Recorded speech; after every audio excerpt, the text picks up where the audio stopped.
Hello all, welcome to part 9 of the Wireless LAN Security Mega Primer. In this video, we will look at hotspot based attacks. So why have we chosen hotspot? Well, based on all what we have learned, we are in a position currently to actually orchestrate this kind of an attack. So let's quickly go through some hotspot basics. Now, typically, a hotspot could be either free or paid and actually offers internet based services in various public locations, such as coffee shops and airports. And I'm very sure all of us would have used at least one hotspot or more uh, in the last couple of years since they've been out there. So let's try and understand from a security perspective typically what hotspots have. Now, they have open authentication and MAC filtering is available at times.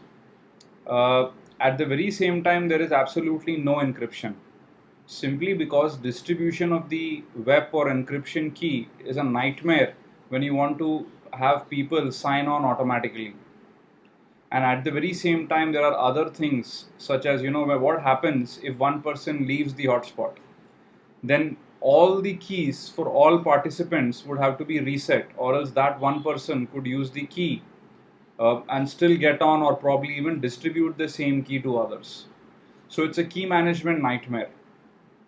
At the very same time, hotspots use things like captive portals, in which, if you kind of remember, you will be presented with a simple login page in which you have to enter a username or a password or some kind of a passphrase, which you may receive over SMS or some other medium, depending on what the hotspot is or where it is located. And once you've authenticated, it allows you access to all the network resources and even may connect you to the internet. So this is very simply put how hotspots actually work. Now this is the typical case. There may be aberrations at times, but we will take up the typical case in our discussion. So hotspot attacks. How can we orchestrate a hotspot attack? Now picture this. Let's say the hotspot you're connecting to is security tube right at the airport, and you're well aware that this is the hotspot available at the airport always, right? Now what if I, as a attacker, come to the airport and start advertising the same security tube SSID uh, using an access point which I've created using the alpha card? And this is exactly what we are going to do in this session, is how do you create a soft AP, a soft access point using your client card. Now, what is a soft AP? Well, a soft AP is an access point created entirely in software. And the power of this soft AP actually is that we can create it on demand anywhere and configure it absolutely to the last bit and byte. So as an example, what we will do is we can create an evil twin which would go ahead and broadcast the same SSID. So let's say the hotspot SSID is security tube, then the attacker will also advertise security tube. Now, as far as the attack itself is concerned, the BSSID or the access point MAC address for the real authorized access point as well as the fake one could be different. But to make things even more confusing for even advanced users, you could actually even set the BSSID to be same for both the access points. Now, how would all of this work? So let me take you to the next slide where I've created a very simple animation. Now, here is the authorized access point broadcasting an SSID security tube, and we have a legitimate client which has connected to this access point, and we also have an attacker in the same RF vicinity. So what the attacker will do is he will advertise the same uh, SSID security tube, right? But the client is currently connected to the authorized access point. So the first thing he will do is send a deauthentication packet to break the connection between the client and the legitimate access point. Now, once this happens, this client will once again start trying to find the access point with SSID security tube. Now, currently think about it from the client's perspective. There are two access points. One is the authorized one advertising security tube, and the other is the attacker machine also advertising security tube. So who would it connect to? Well, what happens is the client selects the access point which has the highest signal strength. And the reason is, well, more the signal strength, more is the available data rate and throughput of the system. And hence, if the attacker can actually broadcast, maybe with a directional antenna, towards the client at a very high signal strength, with the alpha card, as you may know, we can broadcast till up to 1 watt, then the client may end up connecting to the attacker machine, right? And when this happens, at this point, basically the attacker has access to the client machine. So the client may make a DHCP request and the attacker may run a DHCP server on his machine to provide an IP address to the client. Now after this, well, it's just Metasploit, Autopawn or some other simple attack tool to compromise the actual security of the client, right? So post attack, what are the different options? Well, one of course is once you have IP level connectivity, the attacker can fire penetration testing and vulnerability assessment tools and break into the client. Or there are two other options. One is he could relay all the traffic from the legitimate client back to the access point and conduct a man in the middle attack. Or he could just relay the traffic to the internet depending on which machines or which hosts the client is trying to connect to, right? So we will take up these post attack options in later videos. In this video, what we will do is we will set up the face access point. We will disconnect the client from the real access point, and then what we will actually do is we will go ahead and connect to the client using IP level connectivity. So this is what we are going to be doing in this exercise, right? So let the games begin. So this is my backtrack instance and my card is already up and running, right? And I have created a monitor mode interface. Now the first thing I have to do is locate the legitimate access point. So I can do that using airmon ng and hitting a arrow dump ng along with mon0. Now this already shows me the access point security tube, if you notice here. Now what I need to do is bring up another access point also advertising security tube. Now if you remember, I had two options. One is to have the same BSSID as the authorized access point, and of course I can also put it on the same channel or on different channels. Now in this case, let me put it on a different channel. So let me set the channel to channel 11.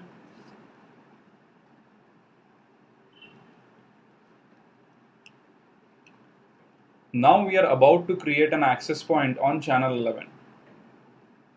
How do we do it? So there is a little utility which ships with the Aircrack NG suite of tools called Airbase NG. And this allows us to create an arbitrary access point on any channel and any BSSID, right? So if you notice, we can set the access point MAC address using the -a option. So what we will do is, let's use Airbase NG and set the BSSID to something arbitrary and impossible, which would be all A's. There should be 6 of them. And we will also set the ESSID. In this case, if you remember, it has to be security tube. And then we give it the monitor mode interface on which to create this access point, which is mon0. Awesome. Now let me kind of step backward for 1 second and tell you what Airbase NG is doing.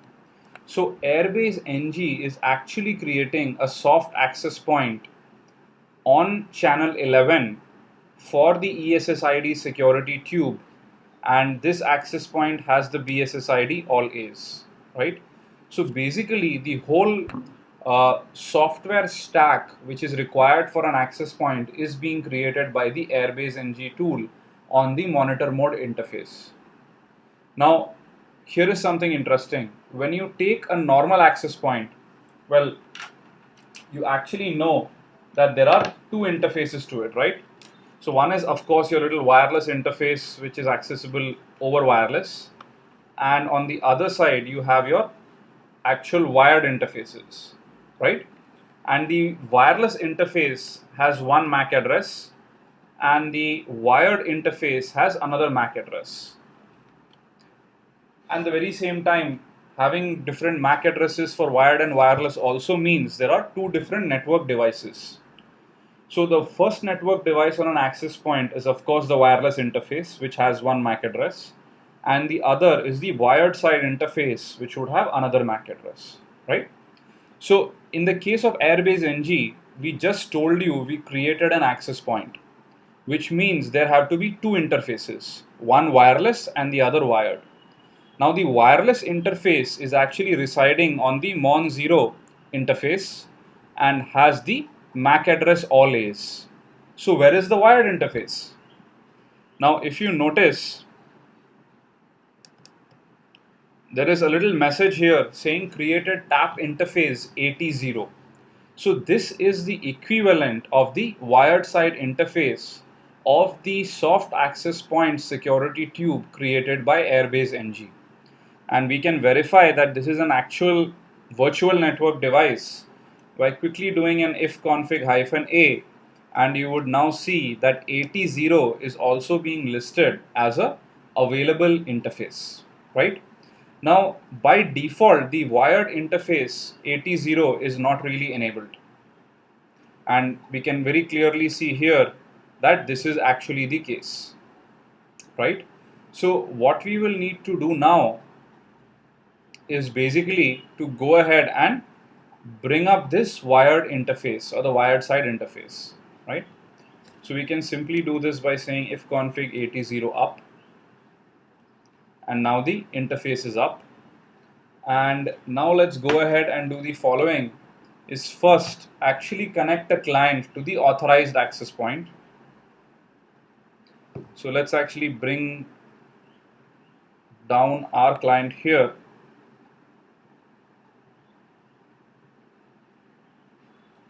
And one of the important things you need to note is once you do this, the 80 interface also disappears. Keep that in mind.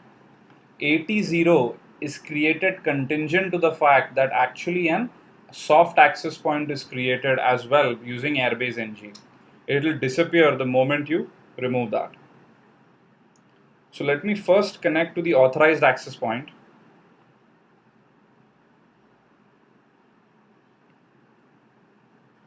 And if you notice right now, we are connected to the access point, right? Let me kind of dim this a little bit so that you can see that the connection has actually happened. Now you see that. And one of the things which I've already done in the background is security tube now is just an open authentication based access point, no encryption, no nothing on it. Let me just, well, I'll probably leave it to you. It's so trivial that it would not make sense going ahead and showing that to you. So create the access point. In my case, this is the actual physical access point which is there. And now what we are going to do is we are going to open up a new interface and then use air replay -ng to start a deauth attack. Now what we need to do is we need to deauthenticate all stations, and we of course will continue to use the monitor mode interface. One of the easiest ways to run this is actually just to kind of hit enter, and it'll quickly tell you what's missing: the BSSID. Note let's not give it the ESSID option. Why? Because if you give the ESSID, then Air Replay would try to find the corresponding BSSID, which may also include our soft AP's MAC address, right? Because this is also broadcasting the same ESSID. And hence, let's use the BSSID instead. So the BSSID of the access point, of the legitimate authorized access point, is this. Let's quickly copy it, add it here, paste it, and here we go.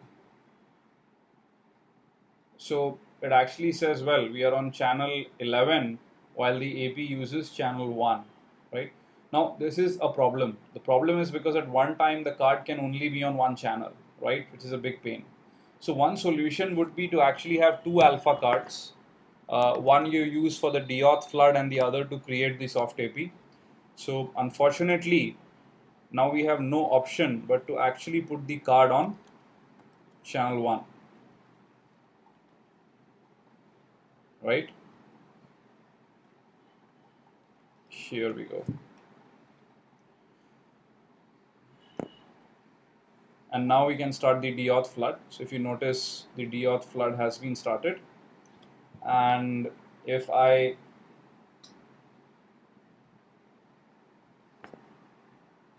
look at my client interface, you will actually notice it is unable to connect to this network, right? And the moment I hit a Control C, well, it should kind of very quickly connect back to security tube.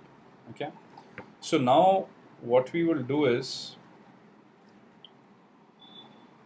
we will bring up our Airbase NG system as well, and we will go ahead and start a deauth attack also at the same time, right? So this is ensuring that this is not going to be connected to the authorized access point. And now using the client card, you will notice the attack is still on, but the client is showing that it is connected. Why? Because it's actually connected to our access point. Beautiful. So the alpha card is pretty close, transmitting at 1 watt. And if you notice, even though we are doing a deauth attack on the authorized AP, the gullible client has actually connected to our soft access point, which is bringing up a simulated soft AP. Beautiful. So this deauth attack, well, what you could do is you could keep continuing it as well to ensure that the client can never connect back to the legitimate AP, right? Or you could just kind of stop it in between. It just depends. It just depends how actively the client is trying to connect back to various systems and things like that. Now, in our case, let the attack continue. There is no real harm in that. Or just as a quick example, if we kind of kill this attack, you would notice that the client still remains connected to our access point, right? So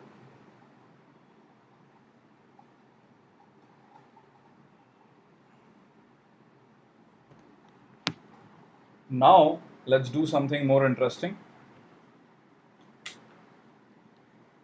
Let's go back here, and with this client connection, what can we do?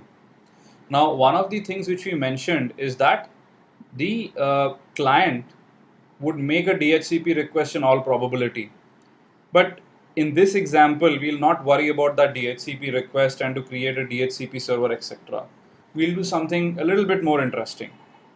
So let's start capturing on the various interfaces. In this case, what we want is to capture packets on the AT0 interface, because Mon0 is a bit crowded. A lot of stuff is going to be there. We only want packets which the access point and the client are exchanging. Okay. So here is what we are going to do. If you notice right now, Mon0 AT0 is not being shown here. And the simple reason is, if you remember, I told you that by default AT0 does not come up. So even though 80 is listed in the list of interfaces here on top, it isn't up by default. So we need to bring it up, 80 up. Now if we go back to Wireshark and start looking at the different interfaces available, you would actually see 80 appearing, right? So let's start the sniffing on 80. And if you notice, there are a lot of packets which the client is kind of sending, of which DHCP discover packets are there. Various ARP requests are also there, things like that. Now all we have to be is a little patient, just a little patient, right? And you will quickly notice what I mean.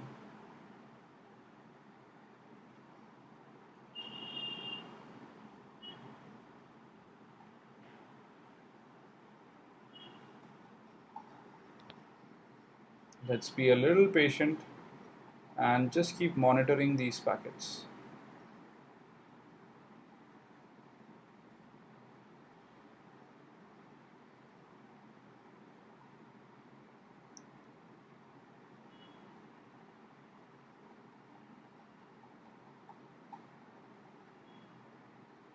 Right?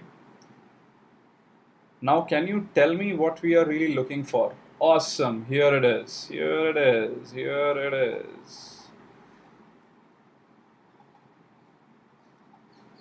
Here it is, my friends. So what happens? We have not supplied a DHCP based request to our Wi-Fi client, right? So what that means is the client keeps on sending these DHCP requests, and after some time, well, it's not receiving a reply, so it has to take an auto configuration IP address. This is the IP address in that whole 169.254.174 range, which many of us may relate when your DHCP does not work, right? And this is exactly what the client has done. And I can verify that by actually showing you the IP address on the client system.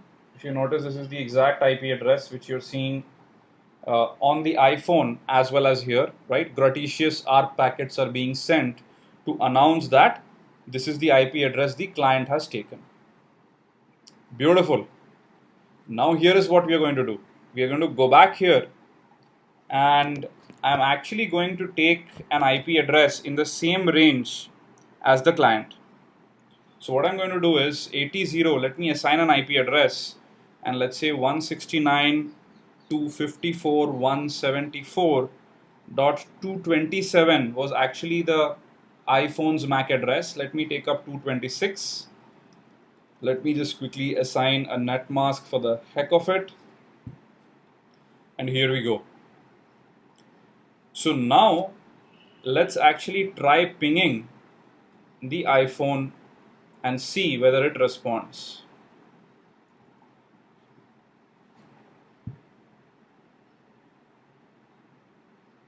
Awesome, right? There are even duplicate packets and things like that, which is kind of very funny, but regardless.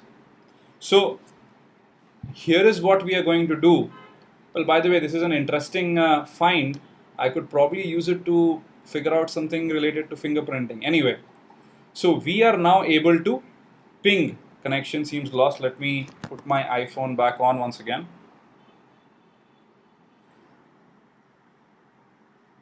The iPhone simply by connecting to it directly, right? Here it goes. Which means now we have IP level connectivity to the iPhone, which would actually mean that if there was an SSH service which could be running on this iPhone, if it was jailbroken, right, I would be able to access it. And yes, actually my phone is jailbroken, and the password is not Alpine, which is the default password. It's been modified, and now I have broken into the phone.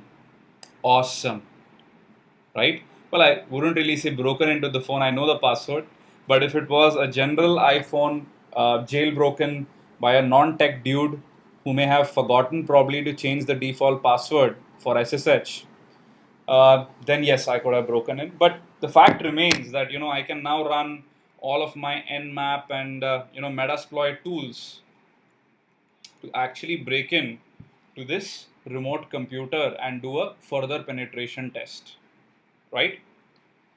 So very interesting. Let's do a quick recap of what we did. The client was connected to the authorized access point. We continuously sent deauthentication packets based on BSSID to rip down this connection. In the meantime, on our attacker machine, we brought up an access point with the same ESSID but different BSSID. Because we only had one card and we wanted to do the deauth attack as well as bring up the access point, we had to do it on the same channel. So we also went on the same channel, which was channel 1. And then the client, because it was continuously getting deauthenticated to this access point, started searching for security tube. And at that given time, what happened is that our signal strength was higher and the client ended up connecting to us. Now, instead of giving a DHCP based IP address to the client, we waited for the client to time out the whole DHCP process and get its own auto configuration IP address in the 169 range. The client got that and interestingly announced it. Now, one of the interesting things about the auto configuration IP address is that it actually can be used to connect to the client in the LAN. And what we did was we just monitored the air using the AT0 interface and figured out what are the packets the client is sending. One of these packets also ended up being the Gratitious R packet, where it actually announced its presence and its IP address, as we can clearly see here. With this, we figured out the IP address of the client. Then we created an IP address in the same range as the client and assigned it to the AT0 interface. And after that, we had IP level connectivity to the client. In this case, I was able to SSH into the phone. Of course, nothing stops you from running your entire Nmap and Metasploit on that IP address.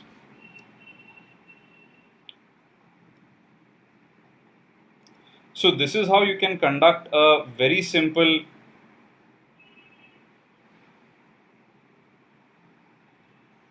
attack on hotspot based clients.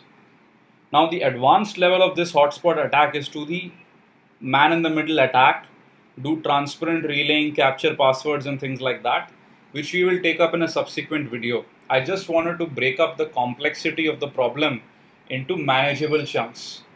So the first chunk is disconnect the client from the authorized access point, have it connect to you, right? Once it connects to you, you have IP layer connectivity which you can give to the client.